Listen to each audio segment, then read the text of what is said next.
Merhaba, hoş geldiniz. Yine çok güzel, ağız tatlandırıcı bir tarifle geldim. Bugün nefis bir supangile yapıyorum ama bildiğiniz supangileleri unutun. Bütün tarifleri bir kenara atın. Benim bu tarifimle deneyin. Nefis olacak. Şimdi benim 7 bardak soğuk sütüm var. İçine bir tane yumurta kırdım.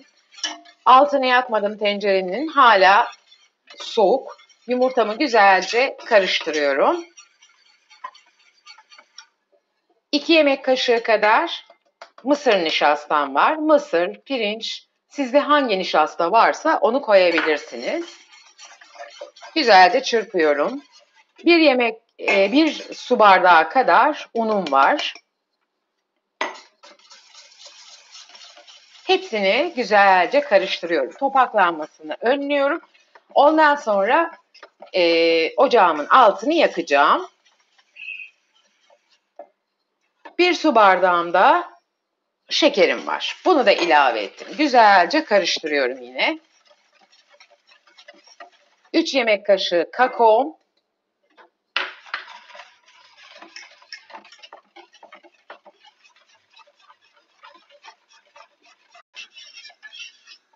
Bütün malzememi güzelce karıştırdım. Böyle bir çırpıcı yardımıyla ki hiç topaklanmasın, güzelce erisin diye. Şimdi ocağımın altını yaktım. Kaynayana kadar gayet güzel bir şekilde başından hiç ayrılmadan sürekli karıştırarak pişiriyorum. Sürekli karıştırmak önemli gerçekten çünkü topaklanabilir, dibi tutabilir. Çok leziz, bayılacağınız bir tatlı olacak bu. Çocuklar size teşekkür edecek ve övgüleri alacaksınız. İşin gerçeği benim canım tatlı çekti. Kalktım hemen 2 dakika bu saatte spangile yapayım istedim. Size de çekeyim, paylaşayım arzu ettim. Umarım beğenirsiniz, evinizde yapar ve denersiniz. Çünkü ben hiç hazır pudinglerden haz etmiyorum. Onları sevmiyorum çünkü ne olduğunu bilmediğim için. Hep kendim yapıyorum.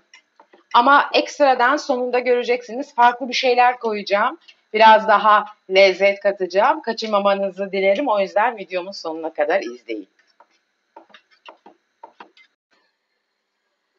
Şöyle 1 yemek kaşığından biraz fazla tereyağım var.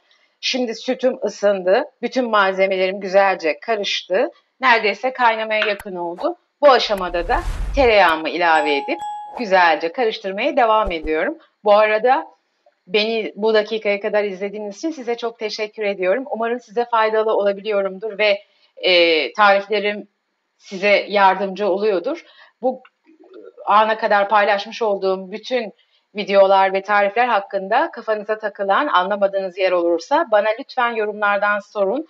Seve seve cevap veririm. Ayrıca emoji olsun, ufak bir yorum olsun. Yorumlarda yazarsanız tariflerimi deniyor musunuz, beğeniyor musunuz? Gerçekten bunu çok merak ediyorum. Bir de beni nerelerden izliyorsunuz? Hangi ülkelerden izliyorsunuz?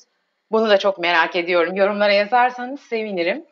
Hala kanalıma abone olmamış arkadaşlar varsa onların da kanalıma abone olmasını rica ediyorum.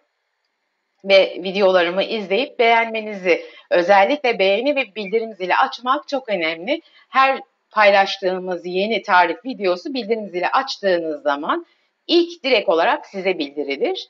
Bu abone ol tuşunun yanındaki bildirim zilini açmak gerçekten bizim için çok önemli.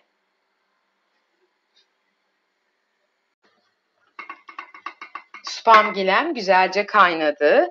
En son bu aşamada ben sütlü, biteri pek fazla sevmiyorum. Sütlü çikolatayı içine hangi marka olursa olsun hangisini seviyorsanız, eğer bitter seviyorsanız bitter de koyabilirsiniz. Bir paket bitter çikolatayı da içine atıp eritiyorum. İnanılmaz bir lezzet patlaması yapıyor. Çok daha güzel bir keyif veriyor. Pastanelerdeki supangilelerden çok daha güzel bir lezzet. Şimdi çikolatam eriyene kadar biraz daha kaynatıp servis tabaklarımı alacağım ve size göstereceğim.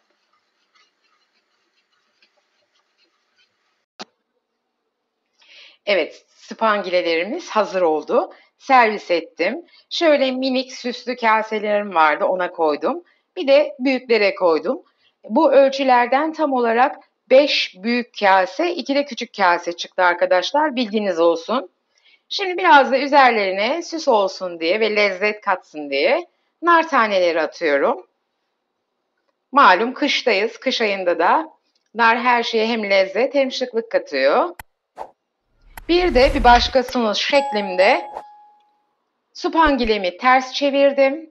Üzerine yine Hindistan cevizim ve narlarımı attım. Bunu da böyle bir pasta gibi, parfe gibi sunmaya arzu ettim. Zaten bu tam bir supangile değil, bu benim usulümde. Parfe tarzında bir tatlı. Umarım tatlımı beğenmişsinizdir. Siz de evlerinizde denersiniz. Bir sonraki güzel tarihte görüşmek üzere. Sevgiyle kalın, hoşça kalın. Videomu beğenmeyi, kanalıma abone olmayı ve bildirim zilini açmayı lütfen unutmayın. Hoşça kalın.